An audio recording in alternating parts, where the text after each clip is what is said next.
Hey everybody, it's Mark Dolfini, Landlord Coach. I hope you're having an awesome day. Today on the Landlord Coach Daily-ish show, we are going to be covering customer service and the bathroom that is probably designed to make you sick. All coming up on the Landlord Coach Daily-ish show. Let's go ahead, drop the needle, and get this thing going. 5, 4, 3, 2, 1, 0, ignition, liftoff.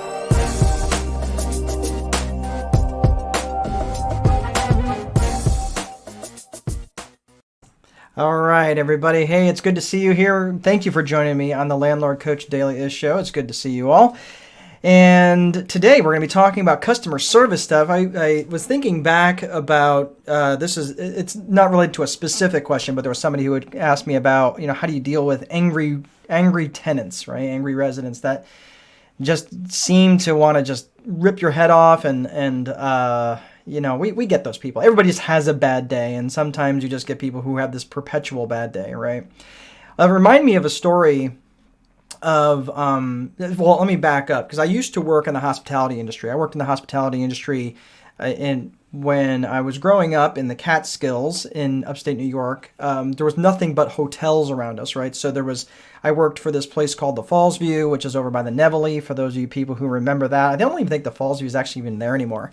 But the Nevele was a big deal. There's lots of people that would go there and golf and just go up there for a resort up in the Catskills. But, I grew up not very far from another place where I was a lifeguard for a while. I used to valet park cars. So anyway, I was in the hospitality industry for a while. I was growing up through it.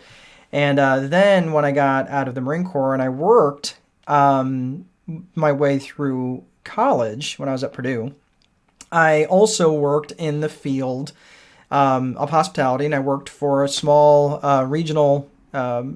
I don't even think they're around anymore. They were the Signature Inn, and then I went and worked for the Marriott for a while.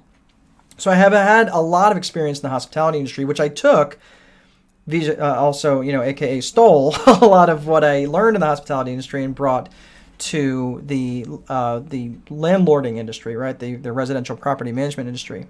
So there's a lot of things that I learned there. And I remember I was the night auditor, and I was working my way through school. I was working through the accounting program at Purdue, and I worked as a night auditor at the Signature Inn. So I was the only person there on the property.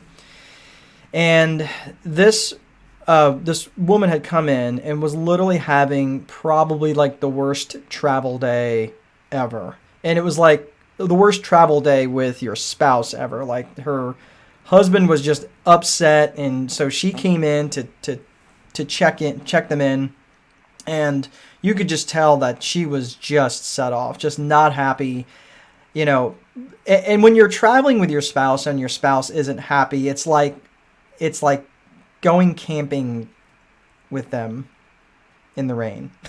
If you ever want to test your relationship with your significant other, especially I'm going to give relationship advice here, which is probably the worst thing I should ever do. But for those of you who are not married yet, I'm just saying, if you want to test your relationship, go camping with them, or move with them. Not move in with them, but move, right? Move your house.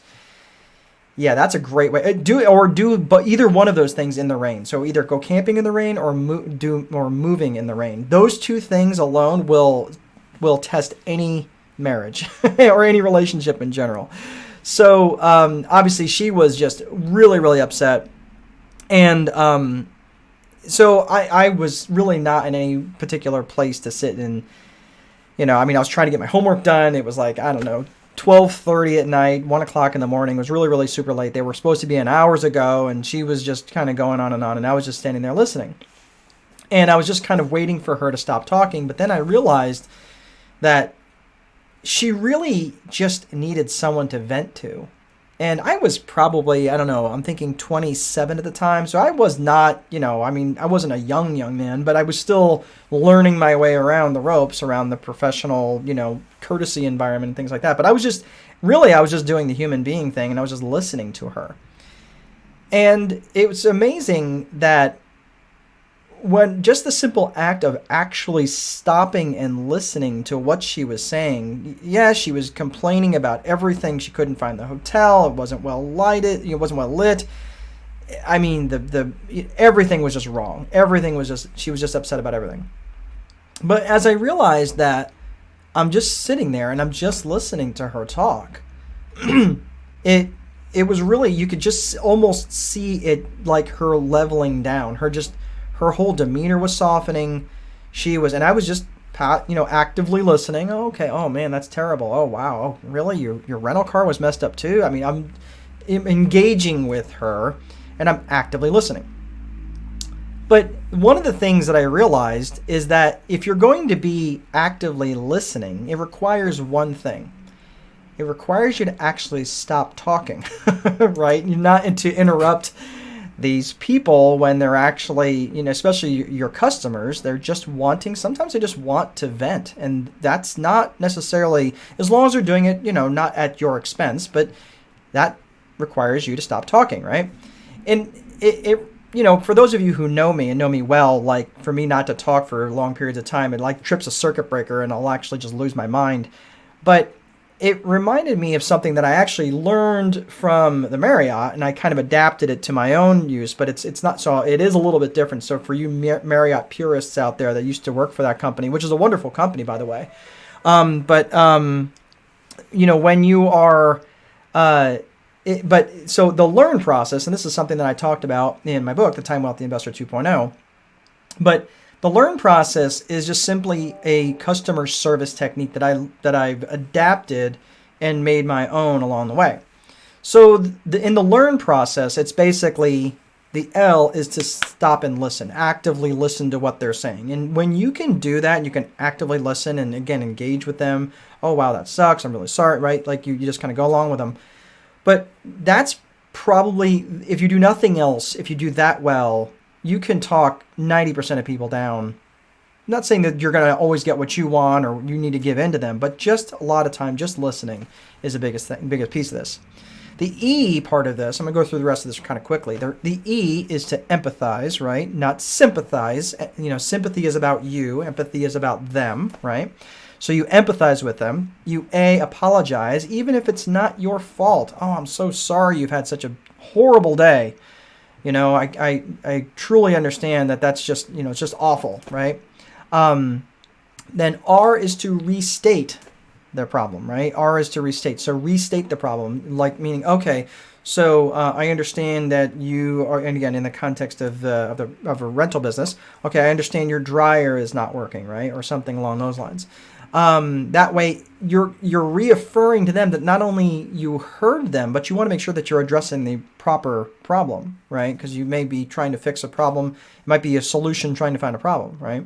And then N is to notify. Who do you need to let know? Who do in the property management industry, you might need to let a vendor know, might need to let the owner of the property know. If you're a self-managing landlord, you might need to let a maintenance person know or a vendor know so they can go take care of it, that sort of thing. Or maybe if you are you're the one taking the call, maybe you let your virtual assistant know, or ideally your virtual assistant is the one who is finding out and is letting you know, right? Because your virtual assistant should be the one that's taking those calls and not you, because you should not be the one operating and taking those phone calls. You should be having that handed over to someone else. All right, so that's it, the L.E.A.R.N process. If you want to learn more about that, you can pick up my book, The Time Wealthy Investor 2.0.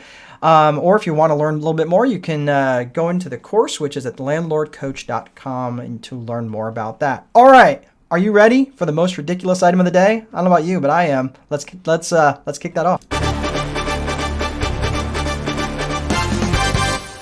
So ridiculous.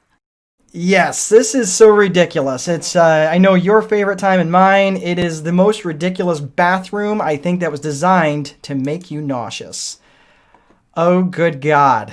I don't even know why someone would think that might be funny, but I would probably, if I had one fireball shot too many, would probably just lose my lunch. And I would do my best probably to try to actually puke in the black holes. So, yeah, straight out of the Matrix. So for those of you, I would let you know, for God's sakes, do not take the red pill. That's just awful. That's all I have for today, guys. Please be sure to place a value on your free time, because if you don't, someone else will. But most important, there is no amount of money that will make time irrelevant. Have a great rest of your day. I will see you next time. Have a great day. Take good care. We'll see you.